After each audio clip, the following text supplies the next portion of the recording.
Co-sponsors, the Roosevelt Institute at GW, and the Women in International Security. Today we'll be discussing Jeffrey Sterling's case and the war on whistleblowers in respect to press ethics. And we are honored to welcome Holly Sterling, the wife of Jeffrey Sterling, Norman Solomon, a journalist and the founder for the Institute of Public Accuracy, Jesselyn Radack, a former whistleblower herself, Matthew Schafer, a lawyer specializing in defending First Amendment rights, and Margaux Ewen, the Advocacy and Communications Officer for the U.S. Offices of Reporters Without Borders. To begin, I'd like to tell you a little bit about our university chapter and the organization from which we stem. The GW chapter of Reporters Without Borders began in spring of 2015 and has since that time grown exponentially, welcoming speakers such as Tara Sonnenschein and Asar Afadal-Miranda. We are thrilled to be hosting this panel today, and we look forward to seeing you all at our future events. Be sure to like us on Facebook and email us if you have any questions. All that information can be found on your pamphlets. And as an organization, we pride ourselves on fighting to defend the freedom of press and information and advocate for the protection of netizens and journalists around the world. As many of you will know, Jason Rezaian was recently released, and that was a phenomenal success for the Reporters Without Borders, who constantly pressed for Rezaian's release. The money collected today will be donated to Reporters Without Borders in order to help more journalists like Rezaian, as well as Jeffrey Sterling. I'd like to introduce our keynote speaker, Norman Solomon, who will explain more about the details of the case. However, before that, I would like to draw your attention to some things in the pamphlet. So in the pamphlet, you will find information on how to sign the petition to President Obama to pardon Jeffrey Sterling. Jeffrey is currently serving time in jail on charges of espionage, and there have been many questions raised as to the racial bias in the case. So if you are inclined, the information's on the pamphlet, and you can go ahead and sign that. And also on your pamphlets, you will find a link to help support the Sterlings through GoFundMe. And so without further ado, I'd like to welcome Norman Solomon, our keynote speaker.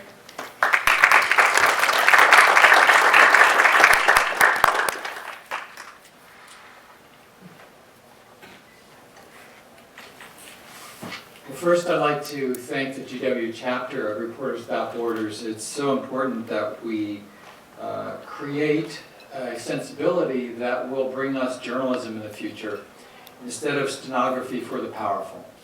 When you think of the great journalistic stories that we can look back on, whether it's Love Canal or Watergate or countless others, the official story was a lie. It was a fabrication.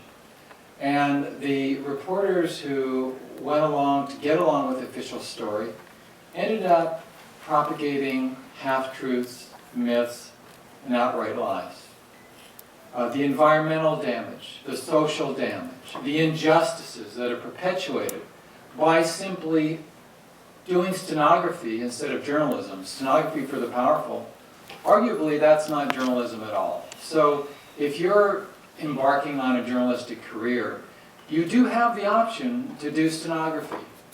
And you can make a living that way. Whether it's journalism or not is another matter. But real journalism has a multiplicity of sources. It doesn't simply provide a conveyor belt for people in power to pass along their versions of reality. And if we didn't have journalists who kept digging, who kept finding sources inside, often who could not provide their own names and identities, then we would still have much more injustice in this country and the world. We would have much more environmental degradation. We would not have the kind of progress that we can point to in terms of human rights, environmental protection, democratization, so many different aspects of progress that we may well take for granted now. I think we're focusing tonight on the official story as it's referred to as national security. And I have been unsuccessful in many of the publications I've written for in putting scare quotes, quote marks around national security, because it is a term that is used to mean the work done by agencies like the Pentagon, the CIA, the NSA. Okay, that has to do with national security. I would argue that environmental protection and dealing with climate change, that has to do with our national security as well. But in journalistic jargon, it doesn't go there. So in any event, national security, as it's referred to, has some peculiar characteristics. There's very high tension in the government about keeping a lid on certain kinds of information, while of course leaking out semi-information, truthful facts, as well as outright disinformation, also under the classified stamp. And so we have in that realm of national security enormous priorities from the top, and this has been gone on for many decades in the city, to propagate certain classified information through leaks, not whistleblowers, these are plants, not whistleblowing experiences, to put out favorable classified information to make those in power look good. And that has gone on for a very long time. If you did not have classified information in daily newspapers, then a lot of the stories in the Post, and the New York Times, and etc., they wouldn't even exist. Every day we're getting a flood of classified information, which is authorized leaks. But then it's the unauthorized ones that freak out the people in power, because that is portraying government activities in a less than favorable light. But right now, we have a status quo that for journalists, frankly, it's not that bad. Journalists are under pressure, but thanks to a lot of the defense of journalists, they're not going to jail in this country for reporting unauthorized leaks of information. But whistleblowers are. And I want to note that there is an effort now, a very strong effort from official sources, and unwittingly perhaps from even some press freedom groups, to drive a wedge between investigative journalists on the one hand and whistleblowers on the other. And you can see that if you look at the New York Times story that ran a few hours after Jeffrey Sterling was convicted out in Alexandria, 13 months ago, where there was a quote from the executive director of the Reporters Committee for Freedom of the Press, who said, "This shows that it's possible to convict accused leakers of classified information without forcing reporters onto the witness stand." And this celebratory kind of tone was taken up on the same day by then Attorney General Eric Holder, who said, "This is a good solution." You can find the quote in the Times story. "This is a good solution. We don't have to imprison or jail reporters, but we can get convictions." And this was an attempt to further drive a bigger wedge between people who, in a sense, are on the same side. They are in the truth business, or should be. Reporters and whistleblowers are about getting information out to the people of the country to fulfill our right to know. Now, the uninformed consent to the governed is easy. You can go to dictatorships. You get the uninformed consent of the governed. People go along. They're not informed. Great. What does that mean? If we, in a purported democracy, give our consent and we're uninformed, how meaningful is our consent? So those who are engaged in repression of whistleblowers, alleged whistleblowers, they are engaged in trying to enforce the uninformed consent of the government. And our challenge as citizens, if you will, as human beings, as journalists, is for the informed consent of the government to be possible. The informed consent of the government means that we have a relationship that is positive between journalists and whistleblowers. And it also means that whistleblowers don't go to prison. Obviously a very different status quo than what we have right now. Well, Jeffrey Sterling earned the enmity of the people at the top of the CIA while he worked there. He was faced with racial discrimination internally, and then through the courts he filed a lawsuit charging racial discrimination. It was publicized, in fact publicized in the New York Times, in an article under the byline of James Risen, and the CIA did not like that. It was bad publicity, and he fell into disrepute at the top of the agency. As a matter of fact, in 2001 he was fired by the CIA, and the person who personally face-to-face fired Jeffrey Sterling was then the executive director of the CIA, John Brennan, of course now the director of the CIA. So that was, you might say, strike one against Jeffrey. Strike two was when he also did something that was totally going through channels, legally called for. He went to the Senate Intelligence Committee staff. Everybody there had the clearances to receive his information, where he expressed concerns about the CIA's Operation Merlin providing flawed nuclear weapons design information to the government of Iran. And for those of us who sat through the awful trial out in Alexandria January last year, it was flagrantly obvious that the people who were in charge of the supposed follow-up to Jeffrey going through channels just called up the CIA and said, some guy came in here and he says that you screwed up with Operation Merlin. Is that true? And people at the top of the CIA said, oh no, it's not true. We didn't screw up at all. Okay, fine, that's good to know. That was the extent of their investigation. So that was strike two for Jeffrey.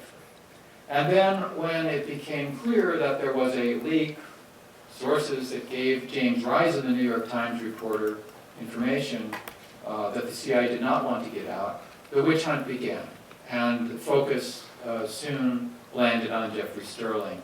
The rest is really history, and maybe in the Q&A we'll be able to go through the details. But let me just say, to sort of summarize, that Jeffrey and Holly were put through many years, even after their house was raided in 2006, of limbo. And it seemed that the case would not be pursued, and then all of a sudden, in the first days of 2011, Jeffrey was grabbed, the indictment was unsealed, and he was taken off to prison and went through another ordeal for several years as the issue of whether James Risen would have to testify was adjudicated.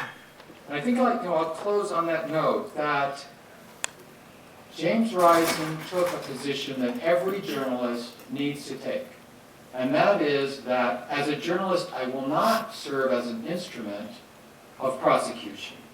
It's not my job as a journalist to help the government prosecute alleged sources, real or otherwise. And so while that case, the Risen part of the case, went through the courts all the way through the Fourth Circuit and up to the Supreme Court, Jeffrey was left to wait month after month and year after year. And justice delayed is justice denied. That certainly was the case here. The trial transcripts have now been posted. You could read all 1,300 pages, and you may well want to.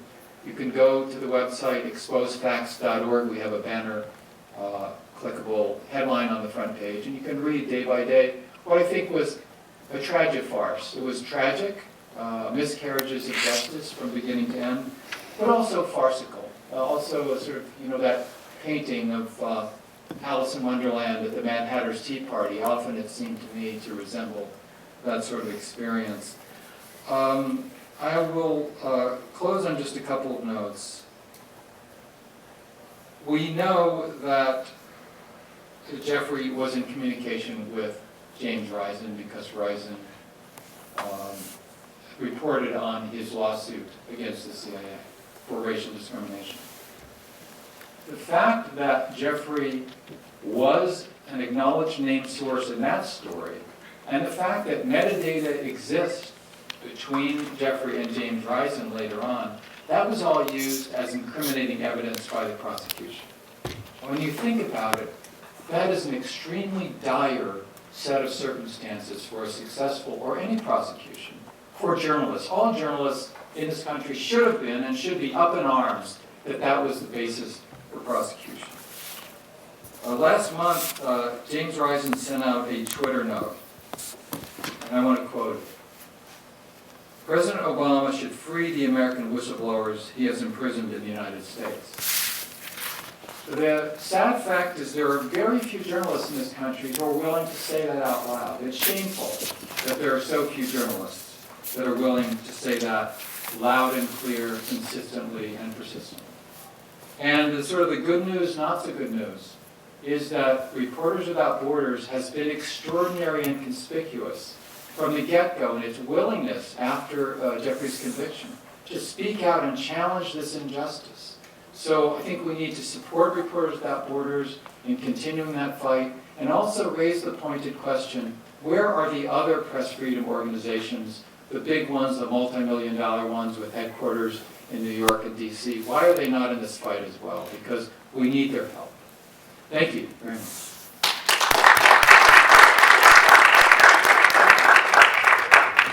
Thank you, Norman. So now we were just going to have the speakers introduce themselves. So, Jesselyn, do you want to start? Do you want me to give a statement? Okay. Can you hear me? Okay. I'm Jesselyn Radack, better known as Edward Snowden's attorney. But I'm actually the attorney for a number of people who are whistleblowers, public employees who revealed fraud, waste, abuse, illegality, and dangers to public health and safety, and have been retaliated against by the U.S. government. The Obama administration has presided over the most draconian crackdown on national security and intelligence community whistleblowers in U.S. history. The Justice Department has used the antiquated Espionage Act, a law that's meant to go after spies, not whistleblowers, as a bludgeon to threaten, intimidate, silence, and imprison whistleblowers for alleged mishandling of classified information. Meanwhile, powerful and politically connected individuals accused of the same conduct receive a slap on the wrist, like General Petraeus, or no punishment at all, and some even run for President of the United States. Using the Espionage Act against whistleblowers is grossly unfair. Courts have held the government does not have to prove any harm to the United States and does not have to prove any bad intent on the whistleblower's part. Classification rules mean that large parts of these trials proceed largely in public, shielded from media and public scrutiny. Sterling's conviction is a travesty. The Espionage Act case against him was the first and so far the only one handed over to a jury, and the unjust result epitomizes the wrong-headedness of using the Espionage Act against people trying to speak truth to power. He was convicted on the flimsiest of evidence, circumstantial evidence, before a nearly all-white jury and pro-government judge in the most conservative court in the country. Jeffrey Sterling is a whistleblower. He's a whistleblower because in 2003, he met with staff from the Senate Intelligence Committee to raise concerns about a botched nuclear operation called Merlin. Now, for all the politicians and journalists out there screaming that Snowden should have gone through proper internal channels, this is what going through proper internal channels looks like.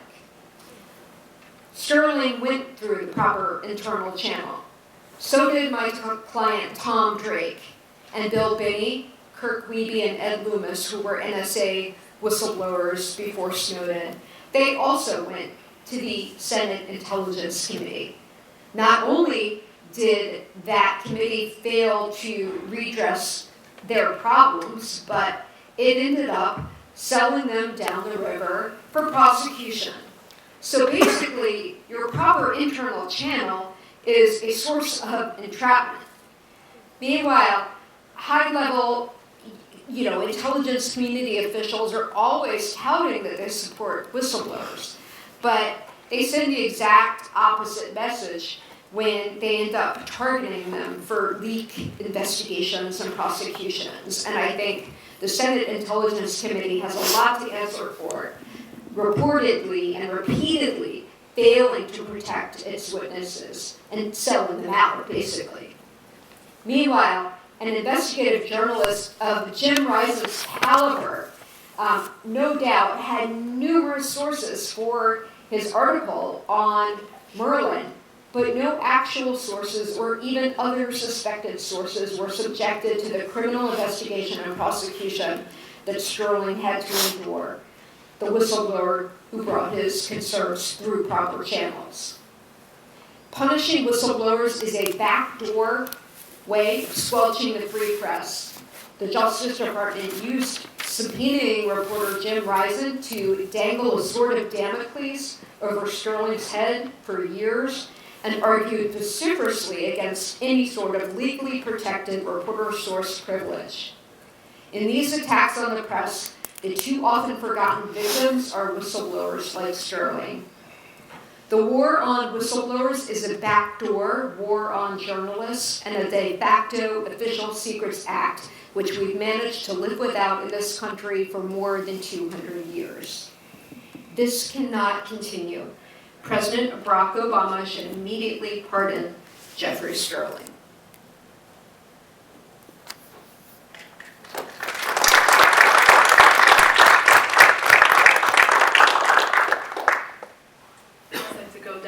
Sure. Hi, my name is Matt Schafer. I am an attorney at Levine, Sullivan, Koch & Schultz. We're a law firm in town which specializes in representing journalists in a whole variety of content-related matters. Some of those matters include cases where journalists are subpoenaed to testify as to their confidential sources or subpoenaed to hand over their confidential work product. Before I get into my obligatory role of defending the journalists here, just a few quick disclaimers. My views tonight are my own. They are not the views of Levine, Sullivan, Koch & Schultz. And also specific to United States versus Sterling, our firm did file multiple briefs in support of James Risen in attempting to fight the subpoenas that were issued to him. That being said, I'd just like to push back on Norman's comments. The first one being that it's not that bad for journalists. I'm rather new at this. I've only been doing this for 3 years. But let me assure you that journalists are subpoenaed with regularity. It takes journalists time, it takes journalists money, the stress of having to potentially go to jail. Indeed, journalists do go to jail in different circumstances to protect their confidential sources. So, I really take umbrage with the idea that it isn't that bad, because it is. Often journalists become the go-to source for litigants, whether it be the government, whether it be private parties in civil litigation, because they write articles about things that people litigate about. Crimes, national security matters, securities matters. There are all of these things that put journalists in the forefront of litigants' minds. Now, just to kind of explain why I think what James Risen was doing wasn't a naked effort to, draw out United States versus Sterling. I mean, the first response to that is, of course you have to have empathy for someone like Jeffrey Sterling, who is being put through a trial where his liberty is at stake. At the same time, the government also subpoenaed James Risen not once, not twice, not 3 times, but 4 times. And so it's hardly surprising that the battle over these subpoenas lasted as long as it did. And indeed, the government very aggressively fought to establish this idea that there is no reporter's privilege. Luckily, albeit not in the Fourth Circuit where this case was handled, there remains strong reporter's privileges in other federal circuits across the United States. But I do think very much that journalists are in this fight and that news organizations are in this fight. You mentioned that many of these trials are held in secret. Several of our firm's clients regularly seek access to classified information that is entered into evidence in trials. We're currently seeking access to information in the 9/11 Commission at Guantanamo Bay, Cuba. These are all things that journalists are doing and the news organizations are doing to increase transparency. And so, whether it be the reporter's privilege, which is not simply asserted because the journalist wants to assert it, these journalists believe fervently that if they were forced to testify, their sources would dry up and the public would be worse off. Whether it's these actions seeking access to classified information submitted in, whether it be district court or military courts or whatever it might be, these are all actions of journalists and news organizations that are attempting to push back against what I completely agree is an administration that has run roughshod over everyone's what one scholar called benign indeterminacy, right? Like this idea that you as journalists, we live with you, us as government, you live with us. We keep each other at arm's length. We don't get in each other's way.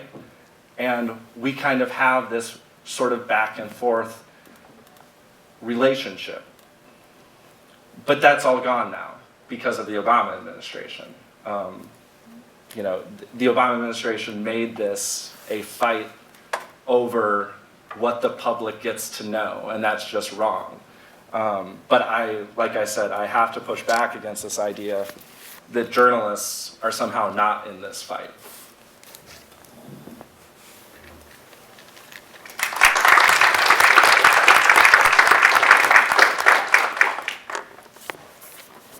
Hello, everyone. Holly Sterling, the wife of Jeffrey Sterling.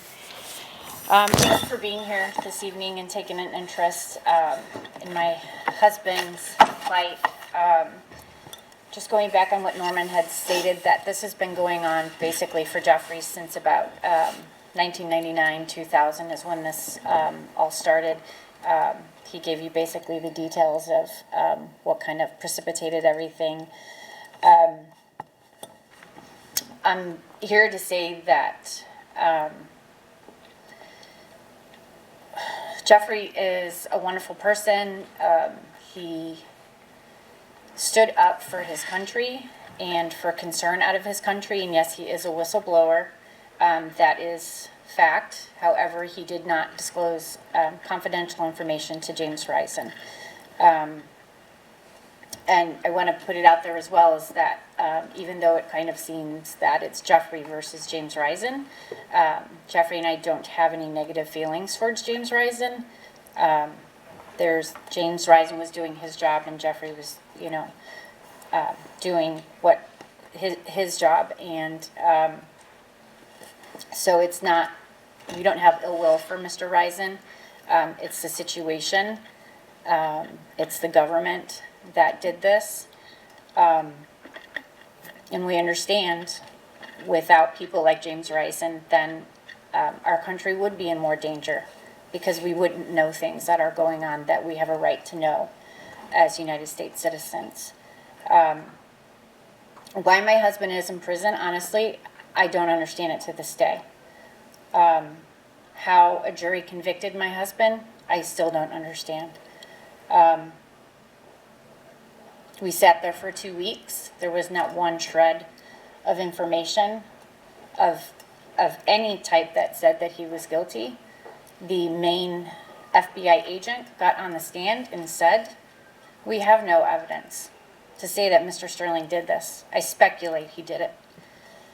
And it started because he stood up for himself and he stood up for his rights as a citizen because somebody told him he was too big and black to do his job. That's how this all started. Jeffrey went to the CIA, was to go on an assignment in Germany, and they pulled him out at the last minute to tell him he was too big and black and he spoke Farsi, which the agency taught him. And he said to that, "When did you realize I was black?" "And you taught me Farsi." So that was the starting point of this all. And of course, when Mr. Risen was the only person to talk to Jeffrey about the discrimination case and put it out there in the paper, of course, where are they going to go when then Mr. Risen writes a book, and it has to do with Operation Merlin that my husband worked on? There were over 90 people that were briefed into Operation Merlin, which was stated during the trial. Yet Jeffrey Sterling was the only person that was investigated. Over 90 people. In fact, one of the witnesses was fired because she divulged classified information. She didn't get investigated, but Jeffrey Sterling did. So I'm here today to ask all of you to please stand with us, with the Reporters Without Borders, with Norman Solomon and everyone, and Jesselyn Radack, for all of the whistleblowers, not just Jeffrey, to stand up against this. It's not right. He's sitting in prison for 3.5 years. But if you look back at when this started, we've been in prison since 2000. Our lives have been destroyed. Jeffrey was a licensed lawyer in the state of New York as well, as a CIA agent. That has been taken away. This is an intelligent man that was a productive citizen of our country, is now sitting in prison with child molesters, with people that have killed and raped. He makes 26 cents an hour to tutor people that don't want to learn, that don't even have the basic reading and writing skills to even take a GED. And why? Because somebody thought that he disclosed classified information, which they have no proof, except some emails and some telephone calls that have absolutely no content. And if you look back also, their communication ended when Jeffrey's discrimination case ended, which took 5 years for the government to make a decision. So, how and why I'm sitting up here today, I really honestly still don't know. And how the jurors made that decision and they go to sleep at night, I'll never know. So I just urge all of you to look at things and see them in different light and just don't jump to conclusions. But again, we need people like James Risen to report and to protect us, but we also need people like my husband, Jeff Sterling. Thank you.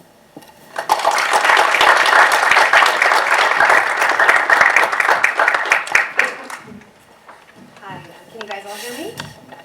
So I'm Margaux Ewen with Reporters Without Borders U.S. office. I'm the Communications and Advocacy Officer, and I just want to thank the GW University chapter of Reporters Without Borders for hosting this event. It's great to see so many of you here. And Reporters Without Borders, as you may know, is the largest press freedom organization in the world, and we advocate for freedom of information. We defend journalists and journalists' sources, and we've been doing that since 1985 with our unique network of correspondents in 130 countries. And as an organization that defends freedom of information, we're very concerned by the precedent that's set in the case against Jeffrey Sterling. As many of the panelists have reiterated, he is in jail merely for talking with a journalist. He was sentenced only on circumstantial evidence, which was multiple emails and telephone conversations between himself and James Risen. And the content of these emails and phone conversations remain unknown to this day, have never been proven, and never made public. And Reporters Without Borders is very concerned that the DOJ built such a case entirely on circumstantial evidence using metadata. The BBC even called it a trial by metadata. And it just seems unfathomable that proving the mere existence of contact between a former CIA operative and a journalist is sufficient to convict someone of espionage. Espionage is no light charge, as Jesselyn Radack has pointed out. Is a relationship with a reporter the new catalyst for government prosecution of whistleblowers, whether alleged or actual? If anyone can be sentenced in the United States just because he was talking to a journalist on a regular basis, where is press freedom headed in the country of the First Amendment? Prosecutions of whistleblowers have a direct chilling impact on government representatives who are now even afraid to appear in an email exchange with a reporter or to talk to reporters even about non-confidential information. And since the Obama administration has prosecuted a total of 8 whistleblowers under the Espionage Act, more than any previous administration combined, that is why we refer to it as a war on whistleblowers. And this has played an important role in the decline of the United States' ranking on Reporters Without Borders' World Press Freedom Index. The United States ranks 49 out of 180 countries in the world. Shocking. You think we're so freedom-loving, freedom of speech, it's everywhere. Yet we're 49 out of 180 countries. And we've dropped 14 places since 2012. And this is largely due to the war on whistleblowers. So I'm really thankful that you've come here today to hear more from Holly about her husband's story. I hope that you will sign the petition. I hope you will spread the word and keep talking about this among yourselves and keep asking questions. Thank you.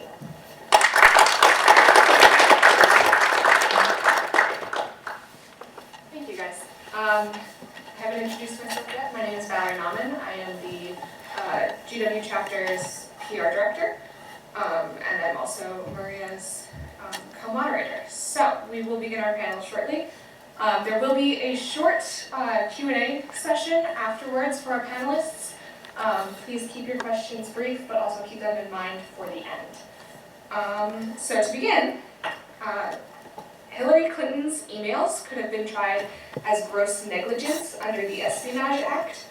Why wasn't Hillary Clinton charged under the Espionage Act, and how is this case different from Sterling's? Go for it. That's the microphone. Well, Hillary Clinton, I mean, everyone's gone to great lengths, unlike with the whistleblowers, to say she's not under investigation. This disembodied third concept is under investigation for how these emails on her private server. It's still under investigation, but the Espionage Act is not being considered at all as a possible charge. And even negligence is not being considered. I mean, the FBI is careful to say, well, we haven't ruled anything out. But I can guarantee you, absolutely, I will swear on a stack of Bibles she will never be indicted for anything stemming from the use of a private server in her home. And the difference with Sterling and with all of these whistleblowers who have allegedly mishandled classified information, part of it is a bigger problem in our country with overclassification, with which both Presidents Bush and Obama acknowledge is a huge problem, but also with selective and vindictive prosecution. I mean, the administration has a clear history of going after leaks that revealed some of our country's darkest secrets, including torture, secret surveillance, war crimes, drones. These are the people who are being prosecuted. If you embarrass the United States, heaven help you, but if you prove that they committed a crime, you'll be exiled to Russia or worse. So leaks that benefit the United States, for example, the past 3 directors of the CIA, Petraeus, Brennan, Panetta, they've all leaked undercover identities, something that John Kiriakou got convicted for. They've all leaked sources and methods, and they did so to make a Hollywood movie, Zero Dark 30, or to fluff up a biography in the case of General Petraeus. I mean, these are not leaks in the public interest, they're leaks for self-aggrandizement. And again, those are allowed to slide, and in Hillary's case, I mean, this was a mishandling of classified information out of convenience. So again, these people who have mishandled classified information, who are politically powerful, top brass, or connected, they get a complete pass. And the people who've actually, I don't think they mishandled classified information. They were accused of that. In Tom Drake's case, it was completely dropped. In John Kiriaku's case, the espionage charges were dropped. In Snowden's case, he's been charged but never indicted. And they finally got their man with Jeffrey Sterling. But these were all leaks or disclosures of information that were in the public interest to know. Jim Risen is a Pulitzer Prize-winning author. He wrote the New York Times warrantless wiretapping articles. I mean, he's a renowned author, a renowned reporter who is a presidential pariah under both Republican and Democratic administrations because of his dogged, independent, investigative journalism. But I think the difference between Hillary and Jeffrey Sterling is that she is someone who is Secretary of State, who is a senator, who is First Lady, and who is probably going to be the presumptive Democratic nominee, and very likely the President of the United States. And Jeffrey Sterling is not. He was a low-level, one of the few black employees at the CIA, and there was a totally different power dynamic involved. Would anyone else like to comment on the question? All right, well, I would like to move on to ask, how likely is a pardon in this case?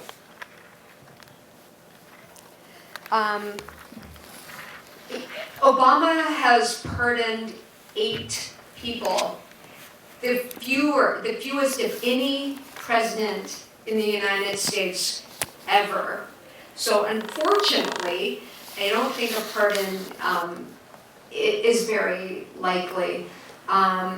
But symbolically, I think it's important that one be requested, and that people know more about this case, which it reminded me very much of Chelsea Manning's case in WikiLeaks, which got no mainstream media press coverage.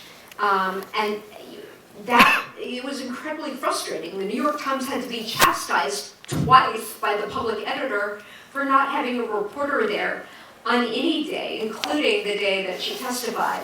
I was often the only human rights attorney in the courtroom.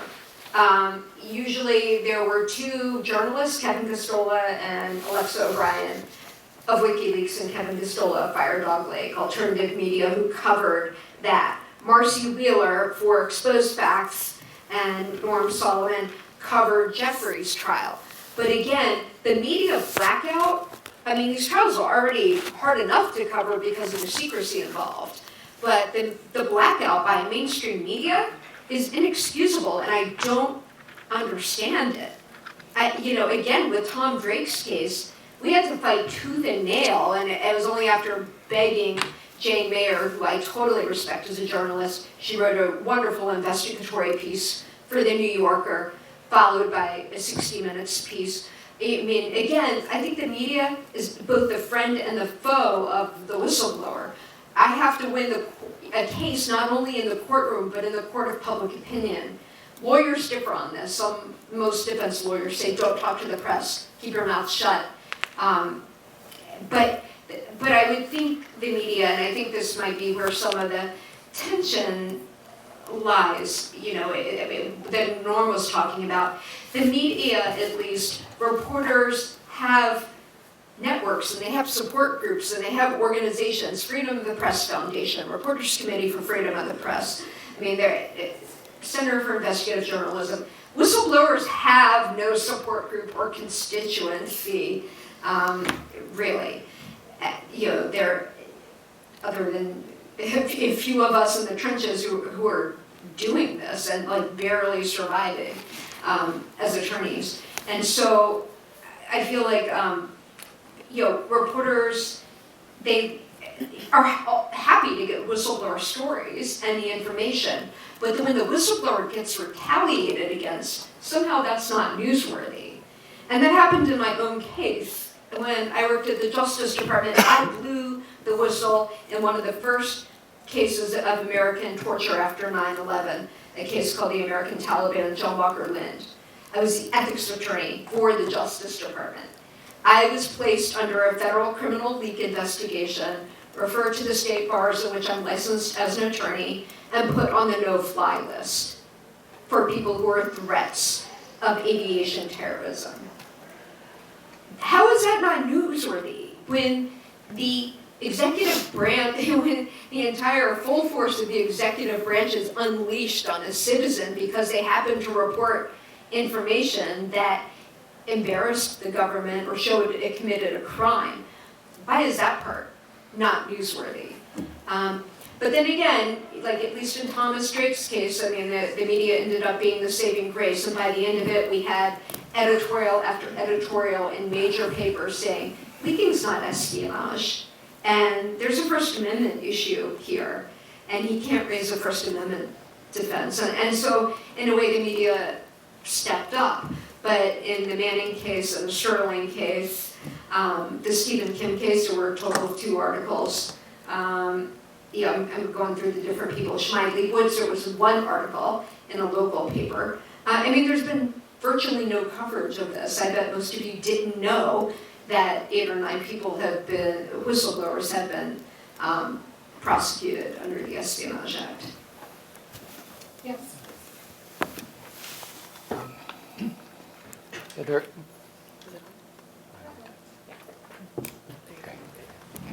There are a couple layers to this I'd like to mention. One is the coverage layer, and the other is journalists organizing and being active.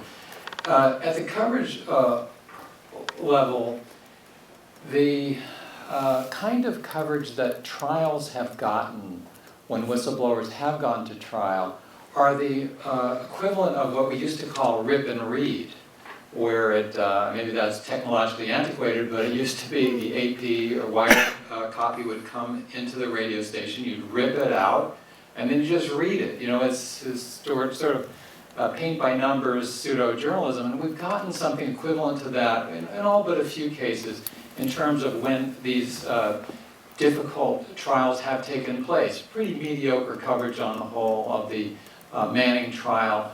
Overall, the same with Jeffrey Sterling trial in terms of quantity or quality. Let's go to the so-called quality media like NPR with Morning Edition and All Things Considered.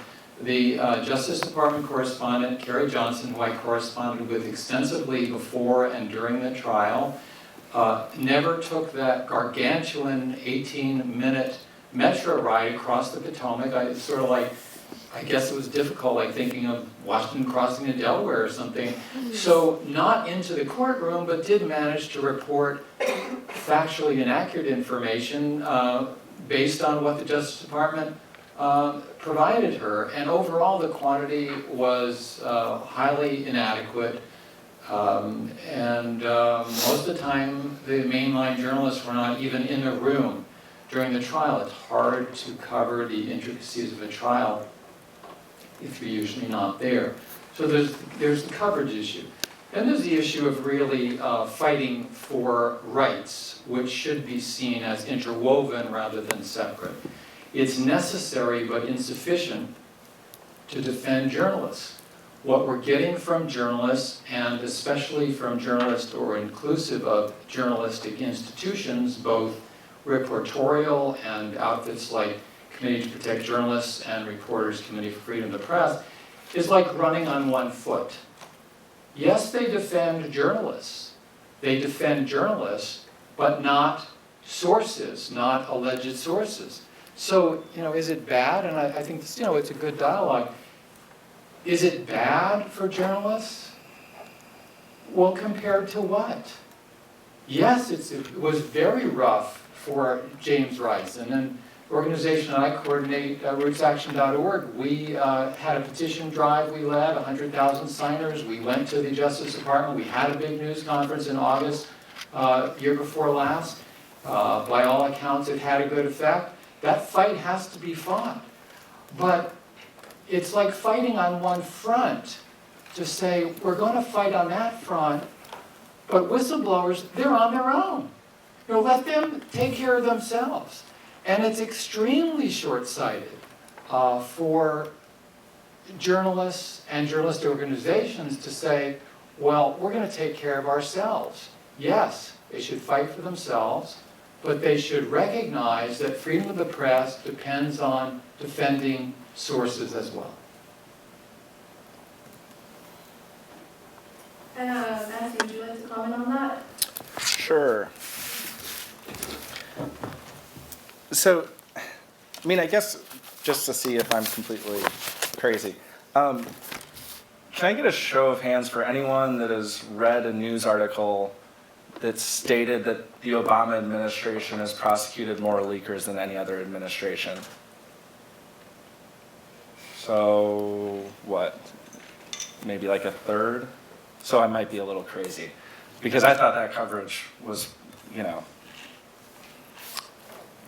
I thought that the media was quite clearly calling the Obama administration on its, you know, war on leakers, to use the phrase. But, you know, I don't want to get into a back and forth about who's got it worse off. But I do want to say that you can get on Pacer, the system where you can look up any sort of case that's currently filed in federal courts around the country right now. Or get on even Google Scholar, they have all this stuff nowadays too, or a lot of it.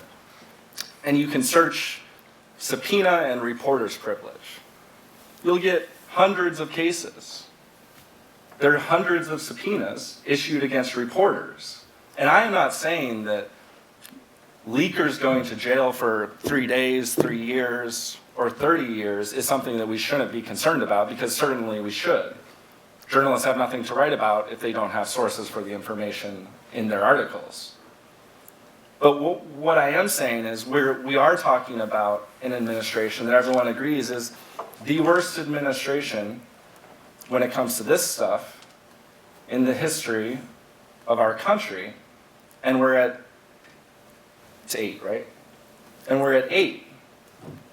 I don't think that's a good number, but I think certainly,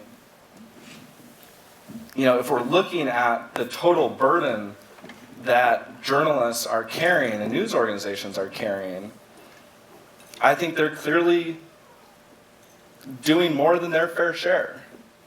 And to ask journalists or news organizations to also take up the mantle of the press, or excuse me, of the leaker, let's hope they take up the mantle of the press. You know, I'm not saying that that's something that organizations shouldn't do, but I am saying that the kind of law that you practice is extremely specialized, and it's extremely, I mean, it takes an expert like you to practice that kind of law. And it's not something that I mean, I don't want to speak on behalf of news organizations, but at least from my own opinion, it's not something that news organizations are used to defending against. What news organizations are used to defending against are subpoenas against journalists. And that's what they're good at, and that's what they do.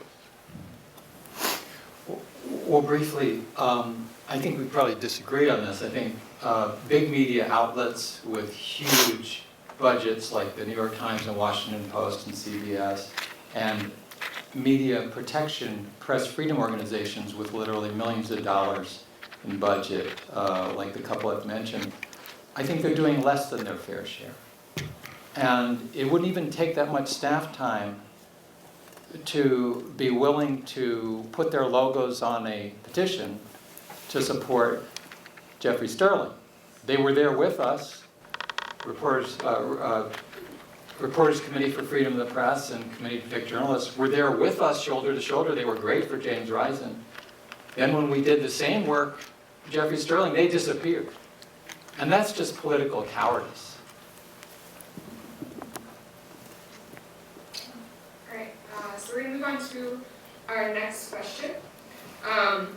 So was Risen practicing responsible journalism when writing on a mission sensitive to national security? Should he have been punished in some way? No. Yes, please. No. And no, across the table. I'm shocked that's your So, answer. the best way to answer this is with another question. Do you think it is irresponsible journalism to report on a mishandled CIA operation that puts the American people in danger? Do you think that Bob Woodward and Carl Bernstein should have been punished for reporting on the Watergate scandal? The answers to these questions have to be no in our country.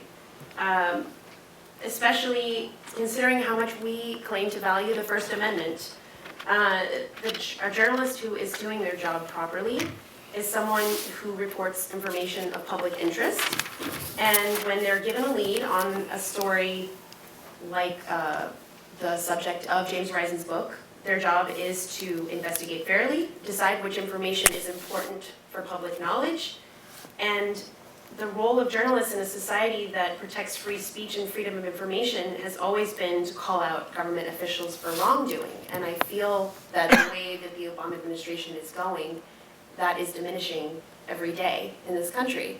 And that's why we're all here to discuss it, because it's clearly an issue that needs to be solved in some way. I would also just add, so James Risen didn't immediately get a story and publish it. Initially, he got the story. They informed the government that the New York Times informed the government that they had this story, and then they decided to not publish it. So it was only until several years later, is 2006, I believe, that this story actually came out. So at least from that perspective of, listening to the government and the government's assertions, and assessing the government's assertions that actual harm will come to the national security if this information was published, I think it was pretty clear that, right or wrong, the New York Times practiced restraint in deciding not to publish, and then eventually James Risen did publish. It's an interesting use of the word restraint. You know that phrase, prior restraint, which is supposed to be anathema. It's something we haven't talked about really this evening. I'm glad you brought it up, but James Risen had the story basically written in April of 2003. And Condoleezza Rice called New York Times, and because they were contacted, they have a comment or concern.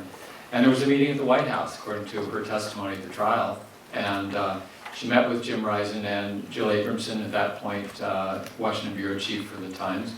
And the hierarchy of the Times decided to kill the story, essentially, as far as they were concerned, and did not publish it.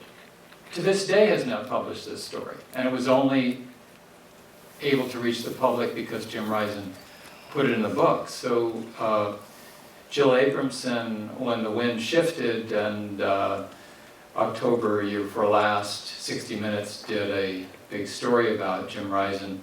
Abramson said in retrospect, she thinks it was a mistake for her to go along with the Times killing the story.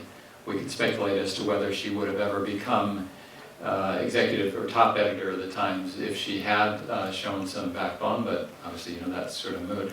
Let me mention, I did write a piece that's in Columbia Journalism Review website that was published on the 5th of February this year, and you might want to look it up because it goes into more depth on this. The headline is, "Should journalists care if sources go off to prison?" which I think is a good question. And keeping all this in mind, we'd like to ask Holly if you can further address the racial discrimination in the case, and especially if that is a hot topic in the U.S. today. I think obviously the racial discrimination played a major part in my husband's case.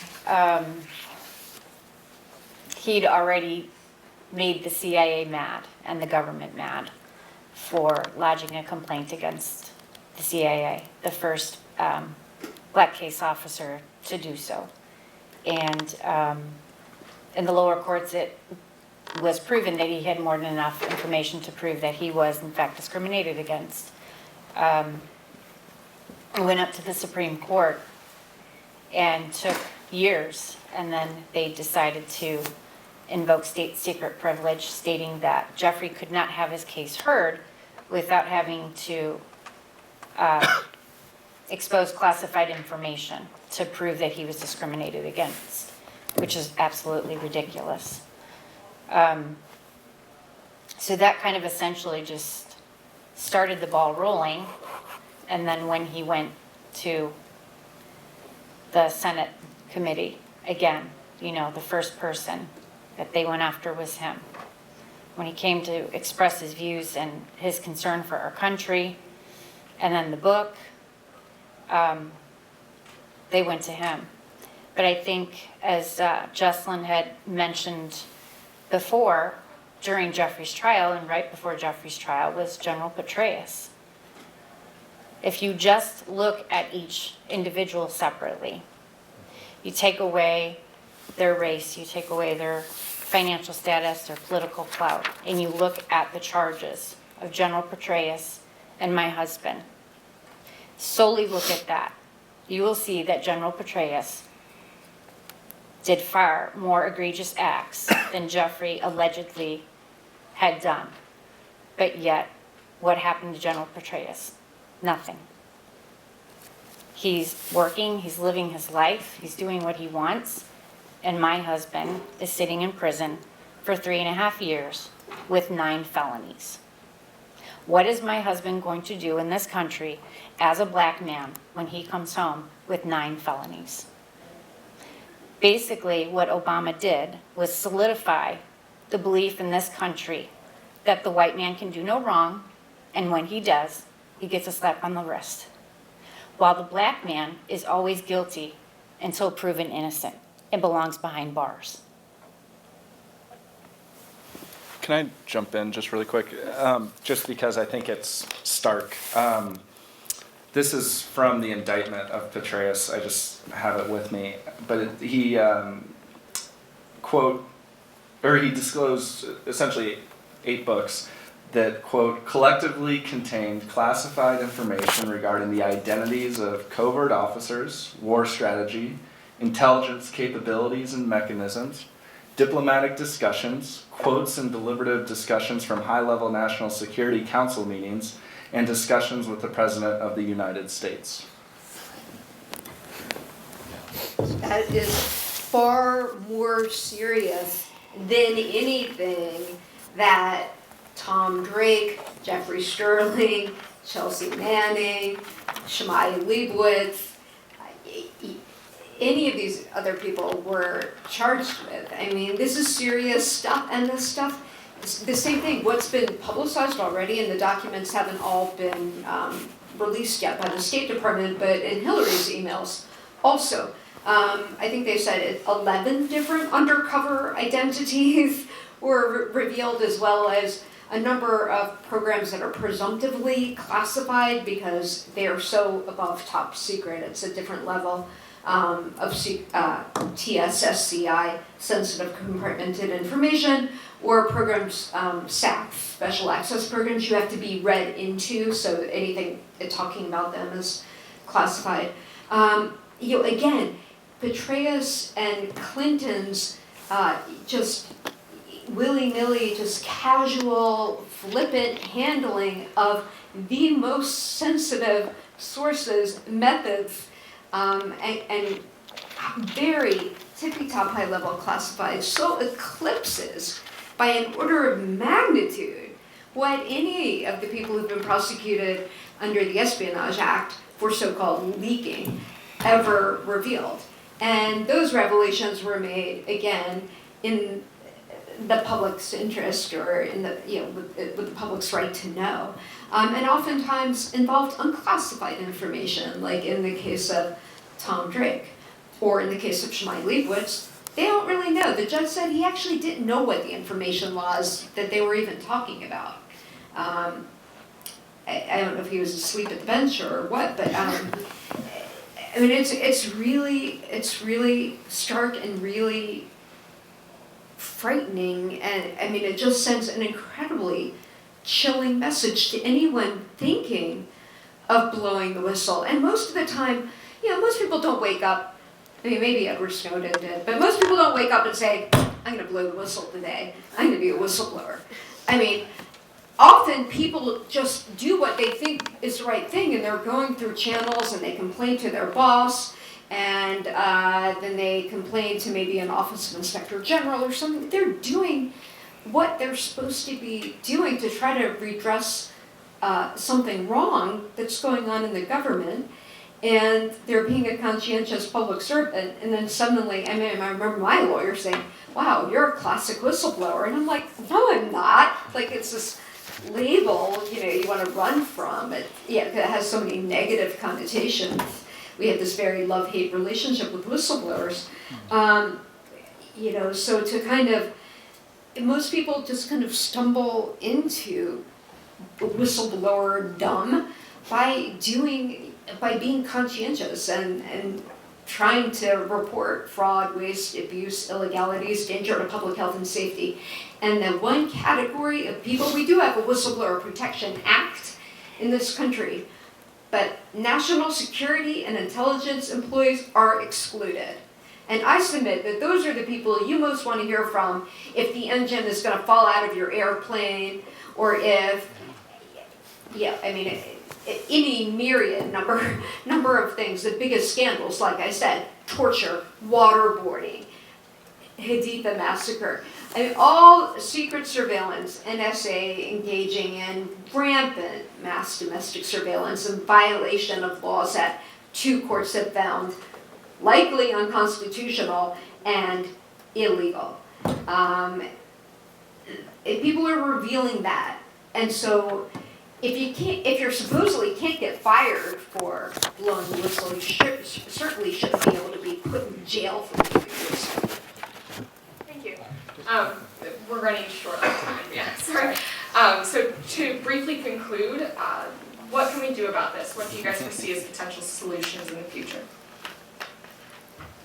You can stop leaks by, if the administration really gave a damn about stopping leaks, it would enact meaningful, effective whistleblower protection measures. I would say journalists, individually and organizationally, need to take a consistent blanket position. Journalists don't say, and nor should they say, well, you know, I have a reporter's privilege in some cases, unless it's sort of an ugly case or a case that is politically unpalatable, and therefore, in those cases, maybe I should be threatened or have to go to jail if I'm recalcitrant. No, they take a blanket position. There is a reporter's privilege, the Fourth Circuit notwithstanding, and we're not going to reveal our sources, nor should we be punished for refusing to reveal our sources. I think a similar blanket position needs to be taken by journalists, news organizations, and press freedom organizations to say, we don't even need to get into the weeds of, is this person quote-unquote guilty as charged? We don't have to decide or determine whether that person did what the indictment says that person did. We just take a blanket position that providing information to the press is not conduct that should be punished. So another thing that Reporters Without Borders, along with advocating for Jeffrey Sterling's case and any future similar cases, rest assured, Norman, we will definitely not let people forget about the importance of protecting journalist sources. But we advocate that Congress adopt a federal shield law to protect journalist sources and whistleblowers. Most states have shield laws, but it does not exist at the federal level. And what's worrying about James Risen's multiple subpoenas is that the Supreme Court refused to hear that request and did not rule on whether or not there is a federal privilege for journalists. And that's worrying. So we need to be vigilant and advocate for those steps to be taken at the federal level so this does not happen again. Thank you. We would like to open it up to Q&A. So if anyone has a question, please just stand up and speak very loudly. Stand up. Thank you for this panel. Many of you spoke to the concern that these restrictions on press freedom and these prosecutions of whistleblowers have this chilling effect on democracy, or as Norman Solomon led with, right? How can you even have any kind of consent? It's not informed consent. In the context of the current election, I'm hearing lots of folks saying, well, we need to support one party rather than the other because they're this kind of bulwark against fascism or against the increasing limitation of civil liberties, right? That the Democrats have somehow going to be this important bulwark against the extreme right who's clamping down on freedom in this country. I mean, the fact that we have a Democratic president who has prosecuted more whistleblowers than anyone else, the fact that we have Hillary Clinton enjoying, this freedom to apparently, not observe these laws at all, what does that say about that argument that one of these parties is actually going to, in any way impede this slide and this clamping down on our freedoms in this country?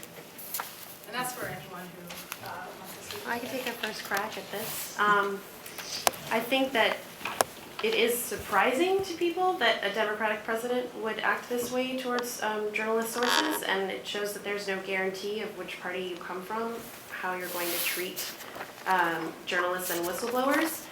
Just a couple of weeks ago, Reporters Without Borders issued a statement on the campaign trail and how press are treated by both Hillary Clinton and Donald Trump, how access is restricted.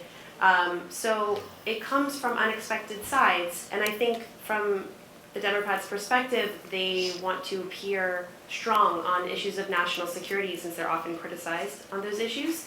That may explain some of the heavy-handed prosecution, but I think that the more we point it out, the more we can get it covered in major news sources that it comes from both sides, the better chance that we have of making sure that they can't get away with it if they are elected.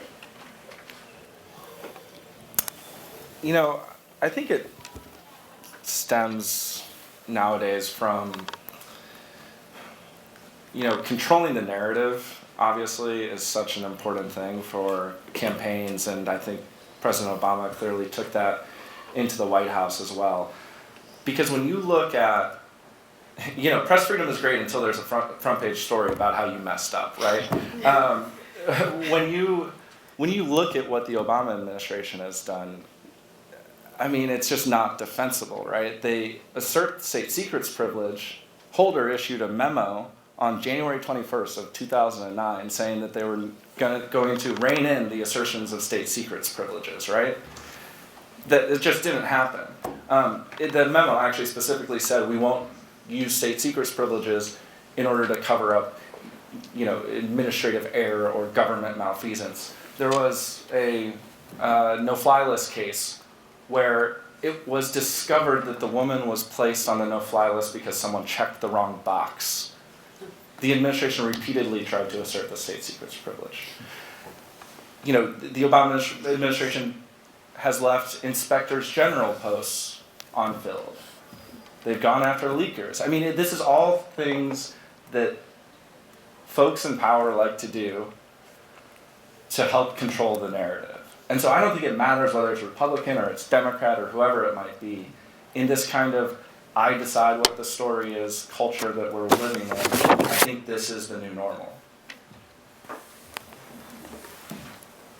right, unfortunately we are out of time. Sorry for the very short Q&A session, but thank you for your question. So we're trying to get you home tonight. So if any of you have any closing remarks, please include them now. I do, please. Thank you all for coming here.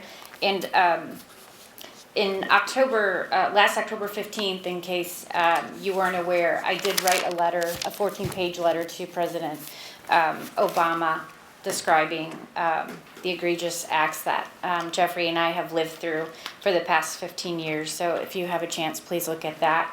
And I also just wanted to read a message from my husband, Jeffrey. Every day I ask why I'm forcibly separated from my wife, Holly, our family and friends. Why am I in prison? I know the answer because it is born out of who I am today and who I've always been. The answer to my daily question is because through the years, I said no to discrimination at the CIA. I said no to government intimidation and retaliation. I said no to compromising my principles by pleading to a crime I did not commit. All the while I was saying yes to doing the right thing, not only for myself, but for my country. I took a stand and followed the rules, and for this I was targeted and summarily finished. Throughout, I have thought I have stood alone. I have learned differently. While I have been invisible to many, many more here in this country and throughout the world have expressed solidarity with me and the cause of justice or the struggles I have endured. Their undying support and encouragement, along with that of my incredible wife, Holly, inspires me to continue fighting. Thank you all. And I thank you all for being here tonight.